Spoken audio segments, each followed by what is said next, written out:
The Congo is coming in, and Rwanda is coming in. That was a vicious war that went on, a machete war all over Africa. They're coming in. We did 2 others in addition to that. Nobody's ever done anything like this. Morning guys, good morning once again.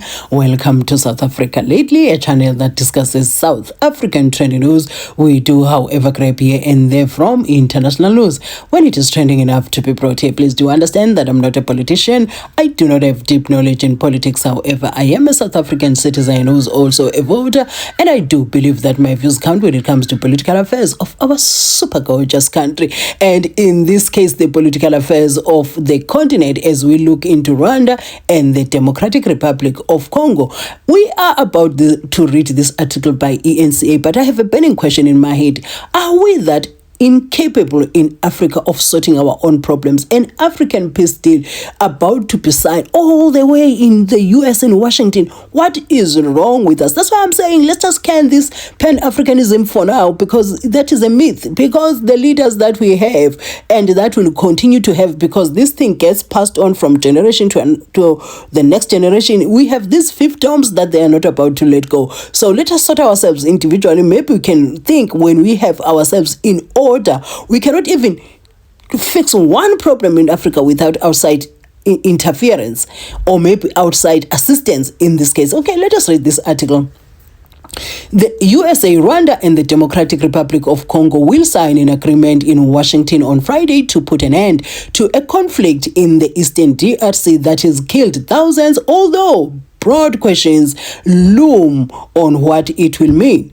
President Donald Trump has trumpeted the diplomacy that led to the deal and publicly complained that he hasn't received a Nobel Peace Prize.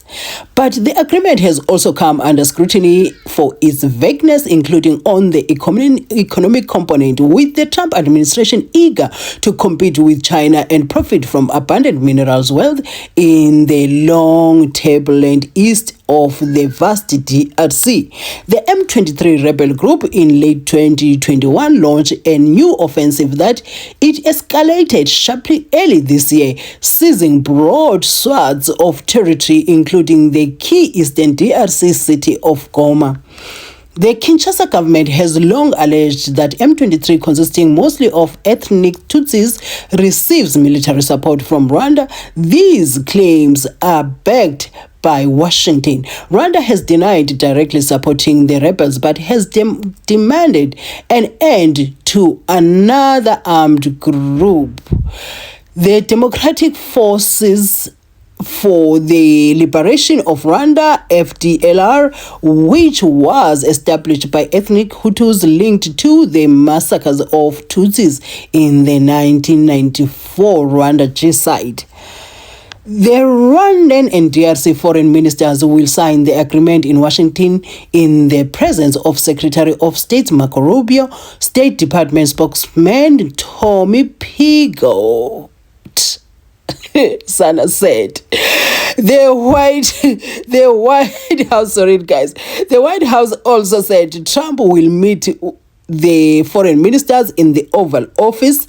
Yeah, that Oval Office, that because Trump really wants something from the DRC. Maybe we're not going to see the move that happened with Zelensky and also happened with our own President Cyril Ramaphosa. Maybe going to see something different this time around. But yeah, we shall wait and see. Chad. The White House also said Trump will meet the foreign ministers in the Oval Office.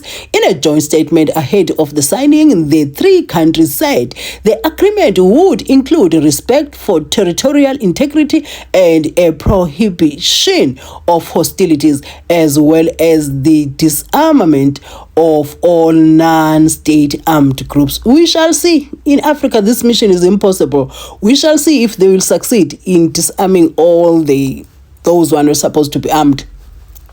The agreement was mediated through Qatar, a frequent U.S. partner, and Mossad Bobs, what is this? Paulos, sorry guys, and Mossad Paulos, a Lebanese American businessman and father-in-law of Trump's daughter, Tiffany, tapped by the president as a senior advisor on Africa. Sana, all these things, I just feel like we don't have the freedom of dealing with our own things the way we want.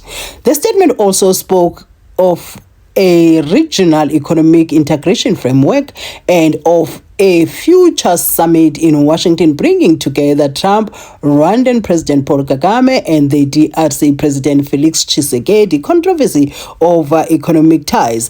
Dennis Mukwege, a gynecologist who shared the 2019 Nobel Peace Prize for his work to end the DRC's epidemic of sexual violence in war, voiced alarm that the agreement was too opaque.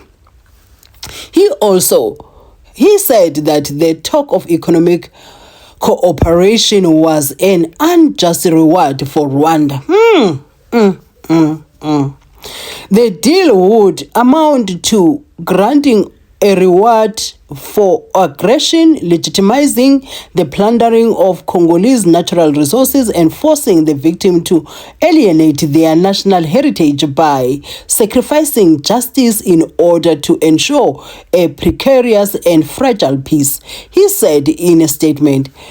On the eve of the signing, news outlet Africa Intelligence reported that the deal asked Rwanda to withdraw its defense measures and for the DRC to end all association with the FDLR.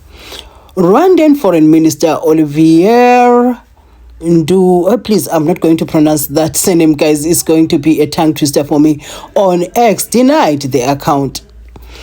As a matter of fact, the words Rwanda Defense Force, Rwandan troops, or withdrawal are nowhere to be seen in the document, he said.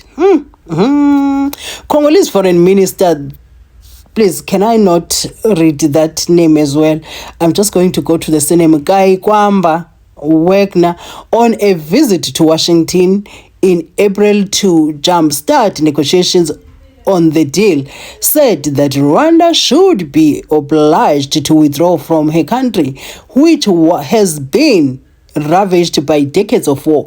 Both countries have sought favor with the United States. The DRC, whose enormous mineral reserves include lithium and cobalt, vital in electric vehicles, said has pitched on agreement to seek U.S. investment, loosely inspired by the Trump administration's minerals deal with Ukraine.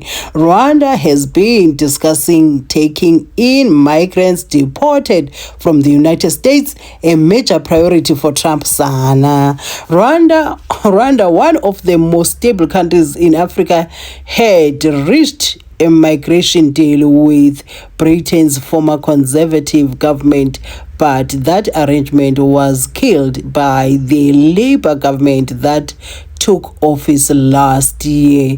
Anyway, guys, I just wanted to share that with you.